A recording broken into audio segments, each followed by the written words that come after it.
नमस्कार, मैं आरती गौड़ और आप देख रहे हैं एचपी न्यूज 24। आइए शुरू करते हैं आज की खास खबर। दासी और कंजर समाज के उत्थान के लिए जिला प्रशासन और जनप्रतिनिधियों की अभिनव पहल। समाज की मुख्य धारा में जोड़ने के लिए कड़िया सासी गांव में आयोजित किया गया संयुक्त शिविर। वर्तमान सामाजिक परिदृश्य में पिछड़े एवं कमजोर वर्ग के उत्थान हेतु जिला प्रशासन लगातार विभिन्न कवायतें कर उन्हें समाज की मुख्य धारा से जोड़ने हेतु लगातार प्रयासरत है। वहीं निगाहों से परे कुछ समाज उपेक्षा के चलते आपराधिक गतिविधियों में भी संलिप्त हो जाते हैं। उन्हें भी सुधार का एक अवसर देना अत्यधिक आवश्यक है। अतः इस गंभीर समस्या को दृष्टिगत रखते हुए इसी क्रम में जिला प्रशासन द्वारा बोड़ा थाना क्षेत्र के ग्राम कड़िया सासी गाँव में एक शिविर का आयोजन किया गया। इस दौरान नरसिंहगढ़ विधायक मोहन शर्मा, राजगढ़ कलेक्टर हर्ष कुमार दीक्षित, पुलिस अधीक्षक धर्मराज सिंह मीना, जिला पंचायत सीईओ अक्षय तेम्रवाल, नरसिंहगढ़ एसडीओपी उपेंद्र सिंह भाटी, बोड़ा थाना प्रभारी राम कुमार भगत, जनपद सीईओ राजू मिश्रा के साथ समस्त विभागों के अधिकारी और कर्मचारीगण विशेष तौर पर मौजूद थे। इस दौरान सासी समाज के लोगों ने अपनी अपनी समस्या हेतु आवेदन भी दिया और खुले मंच पर भी अपनी अपनी आप बीती सुनाई और अधिकारियों ने भी सीधा संवाद किया। देखिए पूरी खबर। मंडावर से हो कम प्रजापति की परेशानी है। अगर किसी व्यक्ति की किसी भी नाम दर्ज रिपोर्ट होती है तो आप उसकी तह तक जाइए, उसको देखिए ये क्या वजह है, क्या नहीं हुआ है, और ये सारी व्यवस्थाएं वहीं से ही शुरू हो रही हैं।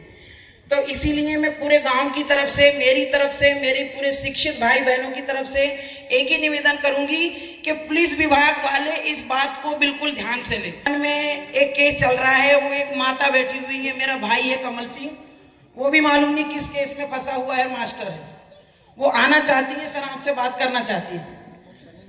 हाँ, तो इसी के साथ मैं अपनी वाणी को विराम देती हूँ। और मेरे गांव में सबसे पहले अगर कुछ कुरीतियां मिटाना है तो सरकार को मेरे गांव को रोजगार के अवसर देना पड़ता है। जब तक मेरे गांव के पास रोजगार के अवसर नहीं होंगे, इधर उधर लोग उल्टे सीधे ही काम करेंगे। इसीलिए मैंने देखा है ना, यहाँ पर स्वसहायता सब आज से 40-50 वर्ष पूर्व हमारे गांव में गरीबी, अज्ञानता चरम सीमा पे थी। उस जमाने में लोग कच्ची शराब बेचकर और जो भी कार्य करके अपने बच्चों को पढ़ाते थे, यहाँ तक जेब खतरी भी होती थी, लेकिन वहाँ गलत धंधे भी होते थे। लेकिन हमारे घर वालों ने, माता पिता ने हमें पढ़ाया, शिक्षा दी और आज हम नौकरी कर रहे हैं। मैं आपको बताना चाहता हूँ सर, थोड़ा ध्यान दीजिए। मैं ये बताना चाहता हूँ कि मेरा जो परिवार है ग्राम कड़िया सासी में सबसे ज्यादा शिक्षित और सबसे ज्यादा नौकरी वाला परिवार है। इसमें पूरे हिंदुस्तान में प्रसिद्ध है और वो दो तरीके से प्रसिद्ध है। पहला जो अभी तक बताया गया है कि क्राइम करने में हमारे जिले का नाम सबसे पहले नंबर पे आता है और हमारे कड़िया सासी का गांव का नाम पहले नंबर पे आता है। तो मैं प्रशासन को और हमारे मंचासीन अधिकारियों को बताना चाहूंगा कि ऐसा नहीं है, कीचड़ में ही कमल खिलता है और वो कमल हमारे यहाँ हमारे तीनों समाज, तीनों गांव के लोगों ने खिलाए हैं। जैसा वो कमल, जैसा कि अभी तीनों गांव के अगर मैं आंकड़े बताऊं तो करीब 21 डॉक्टर अभी वर्तमान में हैं, जहां पे कुछ बच्चे अभी अध्ययनरत हैं, एमबीबीएस कर रहे हैं। 40 बच्चे वर्तमान में नवोदय विद्यालय में अध्ययनरत हैं और हर साल 5 बच्चे 6 बच्चे नवोदय में भर्ती होते हैं। झूठे केस और दोषियों पर एफआईआर दर्ज नहीं की जाती है, सिर्फ निर्दोषों पर एफआईआर दर्ज कराया जाता है। जैसे कि यहाँ के जो असामाजिक तत्व हैं गांव के, वो लोग मिलकर पुलिस प्रशासन में निर्दोष लोगों के नाम लिखवाकर यहाँ पर लोग गांव का माहौल खराब करते हैं।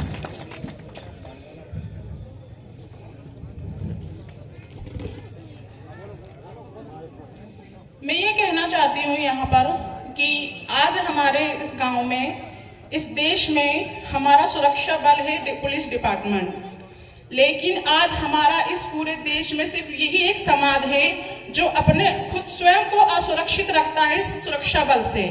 क्यों? क्योंकि हमारा जो पुलिस, स्थानीय पुलिस है, वो इस गांव को, इस समाज को, इतने सारे लोगों की शिकायत है, जेन्युइन शिकायत है, मेरे को 1 साल हुआ है। मैं इसमें एक बात और जोड़ूंगा, शिकायतें बिल्कुल जेन्युइन है।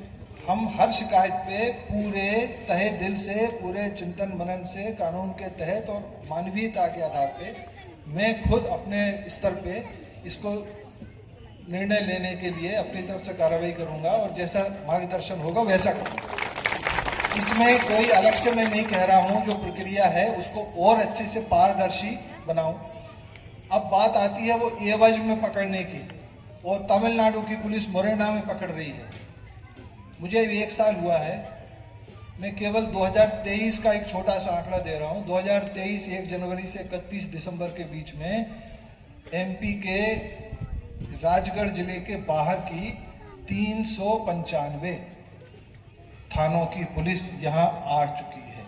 बीमार पड़ जाए, किसी को टीबी हो जाए, किसी को कैंसर हो जाए, किसी का लीवर खराब हो जाए, किसी के लंग्स खराब हो जाए, अंततः पीड़ित कौन होता है? ये माता बहनें और ये छोटे छोटे बच्चे। हर घर से माता बहनें आगे आए। अगर आप हमारा संबल बनेगी, हमको हिम्मत देंगी, तो हम डेफिनेटली कुछ अच्छा काम करेंगे। तो इसलिए मैं बहुत ज्यादा नहीं बोलना चाहता, क्योंकि मुझे फिर से आना है आपके गांव में। अगले महीने हम फिर से करेंगे, हर महीने करेंगे। देखो, एक दूसरे से बातचीत नहीं करेंगे तो कैसे एक दूसरे के दुख दर्द जानेंगे? जब हम एक साथ बैठेंगे तभी तो किसी समस्या का समाधान होगा। हो सकता है कि आज आपने 50 आवेदन दिए, धीरे धीरे धीरे ये 25 रह जाएंगे, एक दूसरे का विश्वास बढ़ जाएगा। ये कड़िया सांसी और बोड़ा के बीच में जो नदी है ना, इस नदी के ऊपर जो पुल है, जो ब्रिज है, वो ट्रस्ट का ब्रिज बने, विश्वास का ब्रिज बने, कि इस पुल को आप भी विश्वास से पार करो और उस पुल को हम भी विश्वास से पार करें कि हमारे अपने लोग हैं। लेकिन जब हम 80 किलोमीटर यहाँ आ सकते हैं, तो आप लोग भी सफलता की दिशा में, सही आचरण की दिशा में, अच्छे कामों की दिशा में, अच्छे कार्यों की दिशा में आप भी तो 2 कदम बढ़ाओ, हमारा मनोबल बढ़ाओ। हम आपके अपने लोग हैं, हम अलग नहीं हैं। आपको लगता होगा हम टेबल के उस पार बैठे, लेकिन हम आप ही लोगों के बीच में से उठ के आए। आप ही की तरह गांव के लोगों ने हमें आशीर्वाद दिया, तब जाके हम पहुंचे। हम करेंगे ना, आपके बच्चों को कैरियर काउंसिल करेंगे, आपके जो भी काम करते हो, और फिर बाद में वही पैसा आप कोर्ट कचहरी में खर्च हो जाता है। तो उसकी जगह क्यों ना कुछ ऐसा काम करो कि वो पैसा बचे, धीरे धीरे बढ़े। जो व्यापारी वर्ग है, जो अपना छोटे बिजनेस से चालू करता है, बहुत सारे लोग हैं जिन्होंने एक छोटी दुकान से चालू की और आज पता चला बड़ी इंडस्ट्री डाल के बैठे हुए हैं। और आप लोगों में वो प्रतिभा है कि आप ये काम कर सकते हैं, ऐसा नहीं है कि नहीं कर सकते। लेकिन आपको अपनी जो एनर्जी है, ऊर्जा है, उसको सही डायरेक्शन में लगाना पड़ेगा। आप गलत डायरेक्शन में लगाएंगे, अपना दिमाग गलत जगह चलाएंगे, तो समस्याएं बनी रहेंगी, वो खत्म नहीं होंगी। दूसरा, एक मेरे दिमाग में एक पॉइंट आ रहा था, शुरू में लोग बोल रहे थे कि साहब हमें कुछ लोगों को फर्जी फंसा लिया गया, या फर्जी केसेस में फंसा लिया गया कि साहब हम तो अपने घर में शराब बेचते नहीं है, लेकिन हमारे घर से शराब मिली भी नहीं, लेकिन हमें ज़बरदस्ती फर्जी का फंसा दिया कि हमारे घर से शराब मिली और शराब की पेटी पकड़ी गई और हमें पकड़ के ले गए और जेल में है या कहीं और है जहाँ भी है अभी। तो राजस्थान की पुलिस आती, पंजाब की आती, महाराष्ट्र की आती, गुजरात की आती, तमाम पुलिस आती है। तो कहीं ना कहीं हमारी भी कई गलती तो होती है हमसे, उसको भी सुधारने का प्रयास करें। आजकल तो वो कैमरे लग गए, जगह जगह कैमरे लग गए, कौन व्यक्ति क्या करता है, अगर अपनी कागज में उठाए फौरन मालूम पड़ जाता है। इसलिए कोई भी गलती करता है तो सुधारने का प्रयास करें, समाज को सुधारने का संकल्प